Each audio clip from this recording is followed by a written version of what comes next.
Am I the a-hole for making my sister-in-law pay above average rent for one bedroom? I am 100% being petty here, but curious if I'm actually wrong. Most of my husband's family think I am being childish and need to let the past go, as my sister-in-law can't afford this. But her behavior toward us in the past makes me feel this is warranted. 2 years ago, my house burned to the ground after being struck by lightning. Thankfully, it was during the day, so our 3 kids were at school and my husband and I were at work. We lost everything, but we were safe. It took almost 11 months for the insurance to pay out. The insurance covered 1 month worth of hotel stays, but after that, we were made to fend for ourselves, and the only option we had was to move in with my sister-in-law. She tells us we can have her spare room and her office space, since she used neither of the rooms. And her stipulations was we needed to purchase all of our own food and pay her $100 a week. By week 3, all of that changed. She then decides we need to pay her $250 a week, and we can only use 1 room.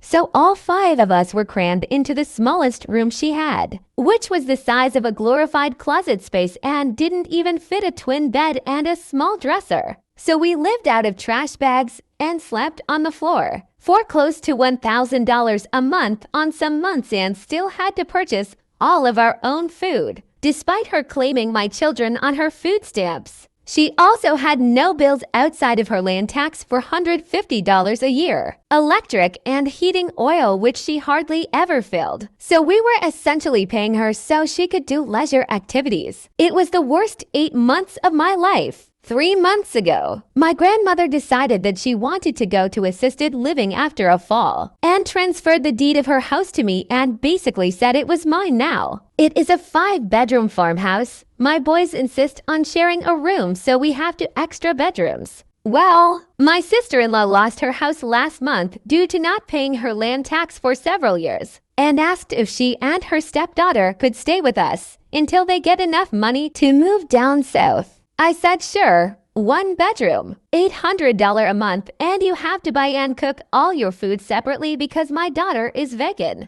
She looked at me like I had 10 heads and said that she and her stepdaughter should not be made to share a room when there are 2 extra rooms, and stated she cannot afford a rent of $800 while purchasing all of her own food on top of it. I said neither could we, but we managed to cram 5 people into a glorified closet space while you were getting $1,000 and food stamps. Take it or leave it. She decided to leave again. I'm being told I am childish. Am I the a-hole? What are your thoughts? Thanks for watching.